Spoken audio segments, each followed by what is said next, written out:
Horas Koburtodi, pertolongan kita dalam nama Tuhan yang menjadikan langit dan bumi. Apa kabar sahabat-sahabat? Semoga Anda semua diberkati, dilindungi oleh Allah yang Maha Kuasa. Bagi yang sakit, semoga Tuhan memberikan penyembuhan, memberikan penjagaan dan kekuatan. Bagi saudara-saudari yang telah dipanggil oleh Tuhan, semoga Tuhan memberikan hidup yang kekal.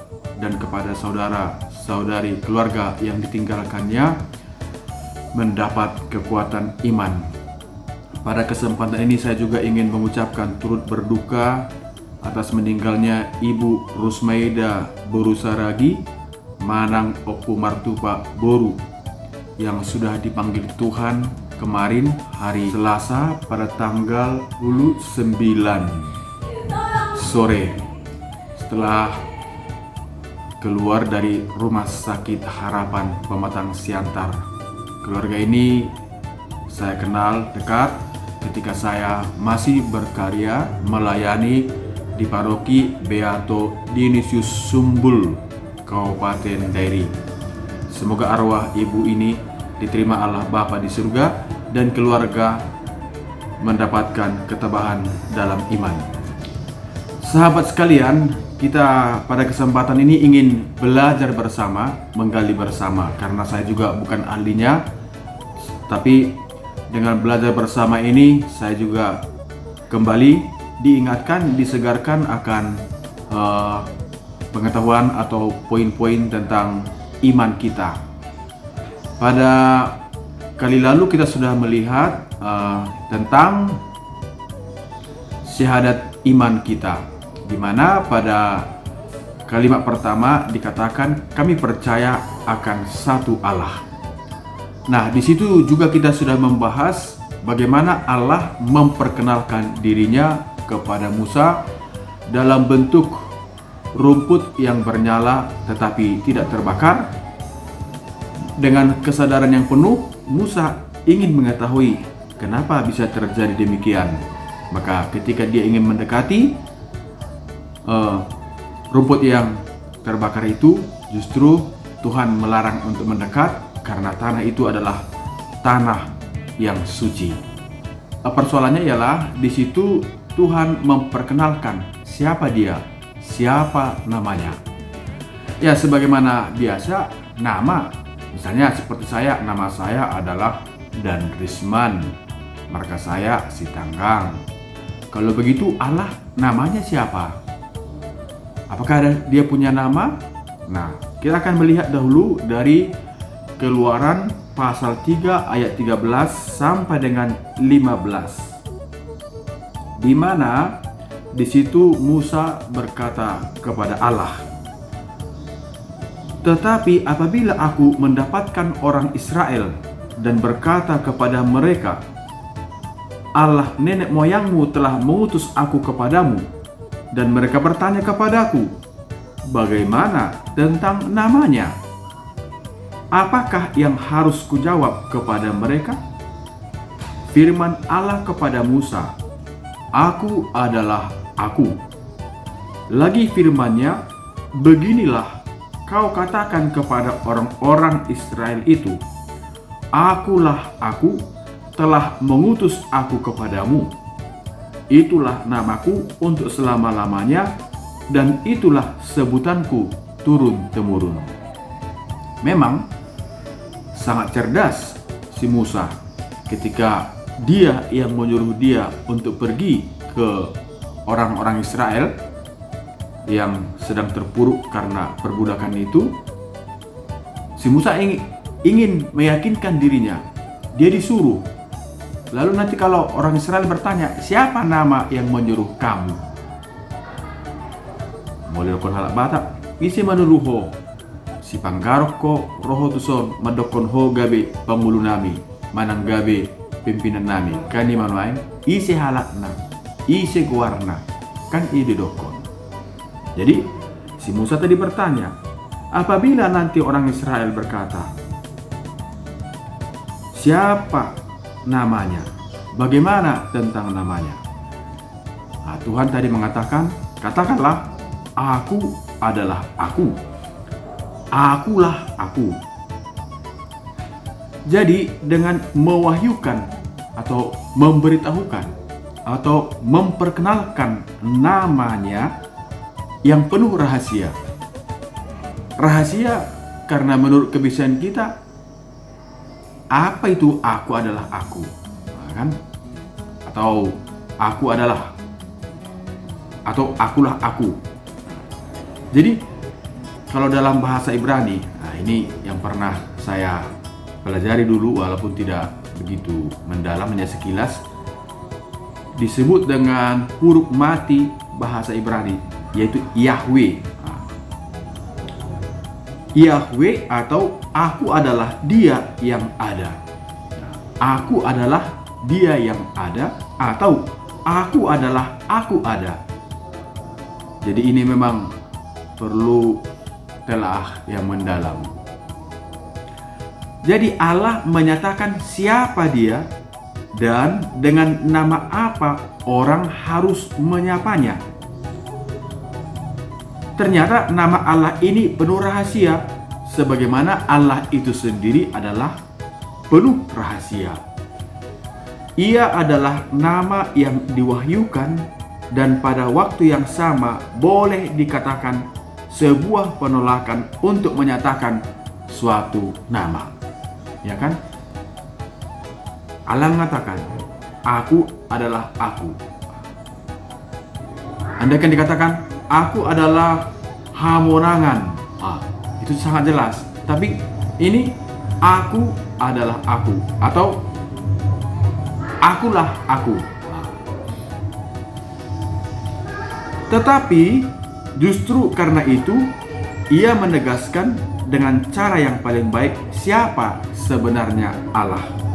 Jadi lebih dari nama itu mau mengatakan bahwa dia adalah yang mengatasi segala sesuatu yang tidak dapat kita mengerti atau kita katakan, yang mulia tak terbatas.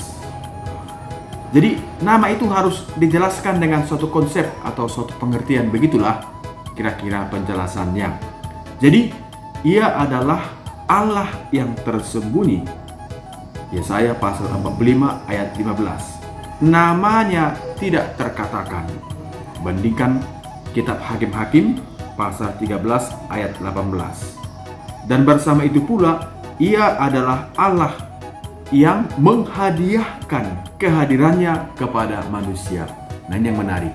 Menghadiahkan kehadirannya kepada manusia. Jadi bukan soal namanya saja, tapi sebagai pribadi dia datang menjadi hadiah, menjadi sukacita, menjadi pemberian yang sangat berharga dalam konteks kedosaan kita. Karena nanti dia akan mau menyelamatkan keturunan dari bapak-bapak bangsa itu. Siapa itu? Ya Israel, dan sekarang adalah kita.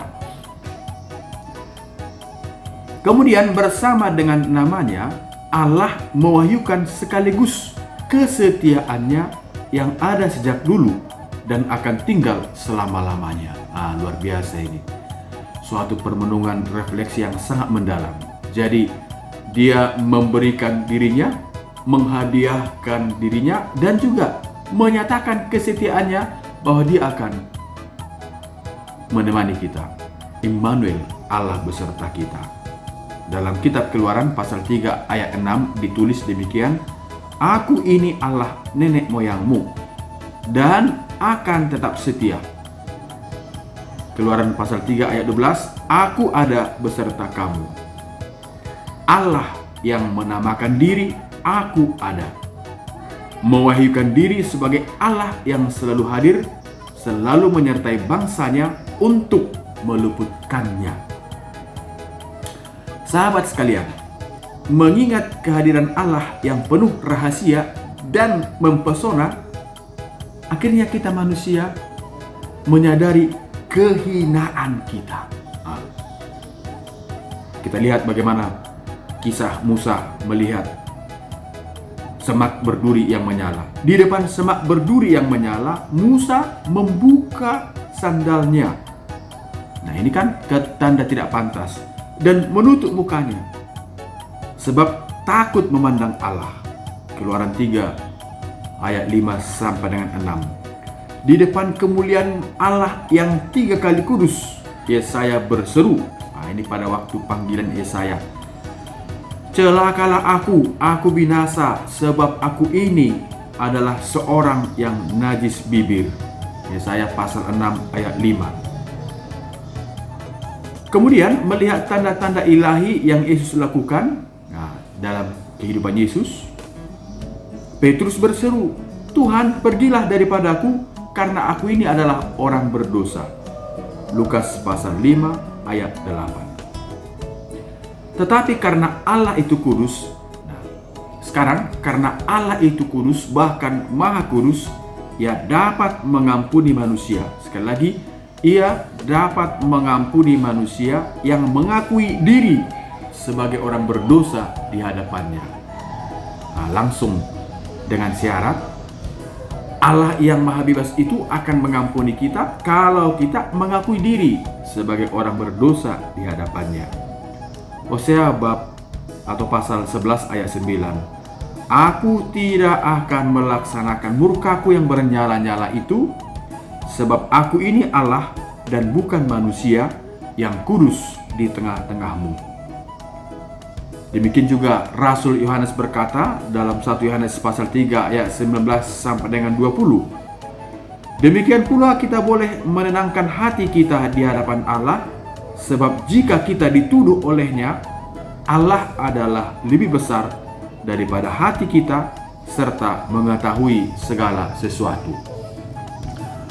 Sahabat sekalian, karena hormat kepada kekudusan Allah, bangsa Israel tidak mengucapkan nama Allah. Mereka tidak berani mengucapkan itu, adalah pantang besar.